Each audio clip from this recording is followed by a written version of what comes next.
Can the National Hockey League's goal-scoring leader really be left off Team USA at the Four Nations face-off in February? This is where we begin the FanDuel 5 questions about the Montreal Canadiens, Coco. Cole Caufield has been outstanding for Montreal. John Buccigross of ESPN does not have Caufield on his list for Team USA. Is that a bad omission for Buccigross? You know, AK, in my eyes it is, because I think it would be managerial treason for not having the league's leading goal scorer on the roster. And who's to say where he's going to stand in a couple weeks from now? But the season that he's had so far has absolutely earned him a spot on the USA roster. And look, I have a lot of respect for Buccigross. I have a lot of respect for people in the hockey world. And everyone's going to have their own opinions on stuff. But for Cole Caufield, for the start that he's gotten off to and the position that he's put himself in, and even the international experience that he has playing on previous USA teams, World Juniors, World Championships teams, I think he's absolutely earned a spot on this team. But I could also understand the argument that other people don't have him on it. But if he's at the top or leading the NHL in goal scoring, he absolutely has to be on this team. Yeah, and I think when you consider the argument against Caufield, I won't call him one-dimensional, but clearly the thing he does almost as well as anybody in the NHL is score, and it's not like the Americans are too low on top-scoring wingers. The fact that he's not a penalty killer, maybe not the biggest guy, might work against Caufield in his pursuit of playing for America at the Four Nations face-off. Let's talk about the Habs goaltending, from the positive in Caufield to the negative in what's going on in goal. Samuel Montembeault, Caden Primo, a combined .865 save percentage to this point in the NHL season. Is this a position that the Habs should be looking to address sooner rather than later? You know, I'm not going to jump the gun on this answer and this decision in net, because I think Montreal has a lot of problems in front of their goaltender that they need to address. More, first priority is fixing the way this team plays defense as a team. This team has given up the second most goals in the league. They have given up 5 or more in a game in 7 of their 16 games. And if you watch this team play defense, which is something I do a lot of on a nightly basis, it's the little mistakes that end up in the back of their net because players are just in the wrong positions. They're not hard on pucks. They don't win their puck battles.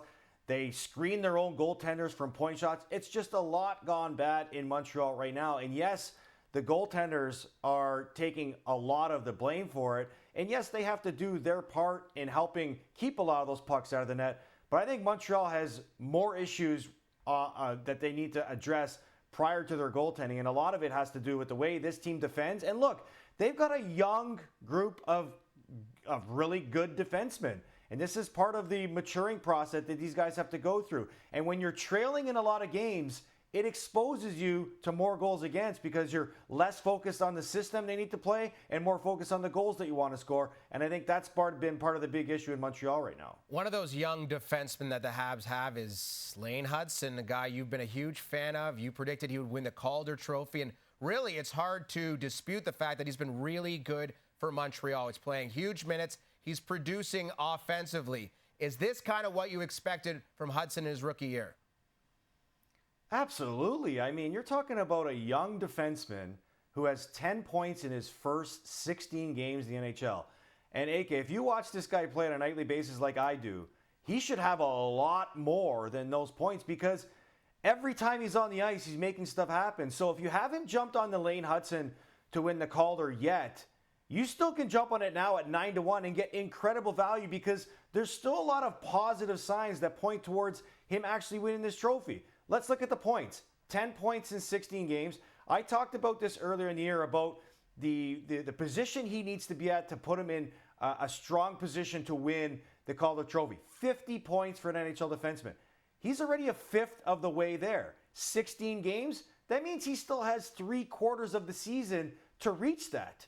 And with the amount of minutes this guy's playing on an average night, 23 plus minutes a night, that's the same as Mike Matheson plays, who is this top defenseman. But Mike Matheson plays a full extra minute on the power play than Laine Hutson does. Imagine if the Montreal Canadiens finally come to their senses and put Laine Hutson on the top PP unit that's 9th in the league right now. how many more points would we be talking about Laine Hutson? And people talk about his defensive game, and yes, that's part of maturing. But his skating ability and his hockey sense helps him play defense when he needs to. Ultimately, you want him on the ice creating offense for your team. And if you watch him play, he does an exceptional job of doing that. That Habs power play could soon get a boost in the form of Patrik Laine, who has begun skating. And I don't think you want to necessarily mess with the top line with Caufield and Suzuki and Slavkovsky. But where do you see Patrik Laine fitting in when he's ready to return? Well, clearly the best fit for Patrik Laine to help this team is to find a way in playing in the top six. But the Montreal Canadiens have to ease with a little bit of caution here with Patrik Laine and sort of ease him into this situation, because if you look at his last 2 seasons, he's only played 18 games. And so they've got to bring him up to speed, obviously feeling healthy. Now you ask where he fits in the top six.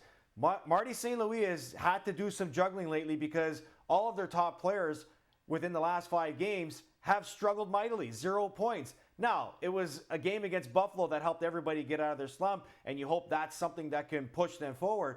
But for Patrik Laine, it's about finding a role in the top 6. It's about finding a role on that top power play unit. And I think ultimately when he gets his feet under him and feels a lot more comfortable about himself and his health, he could be that guy that could add that extra booted offense to that Montreal Canadiens that probably desperately need it right now. Our final topic here in the FanDuel 5 on the Montreal Canadiens has to do with pure speculation. It comes from Georges Laraque, who has linked the Habs to former assistant Gerard Gallant, who's now a free agent, longtime NHL coach. Do you see any merit between that match? Look, Gerard Gallant's a very respectable name in the NHL coaching ranks. Has had a lot of great success in places that he's been, and even in his familiarity with Montreal. But I don't know how much to believe in this speculation. As much as people want to sit there and talk about the future of Marty St. Louis, I don't sense that his job is in doubt right now. I actually believe that the Montreal Canadiens do not have a coaching problem. They have a talent problem. And if you can find a way to bring Gallant in, great. But I don't see him as a replacement for Marty St. Louis. Obviously, the smarter the hockey minds you can surround your group with, the better you're going to be.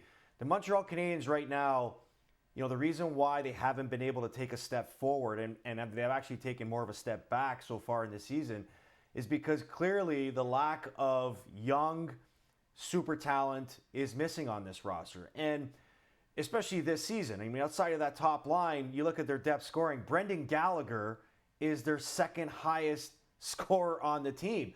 That's usually not a recipe for success, and this is no shot at Gallagher. We all know what he brings to the table, but you need more guys younger stepping up and filling bigger roles, and they have some great guys coming in the pipeline. Obviously, we just talked about Patrik Laine.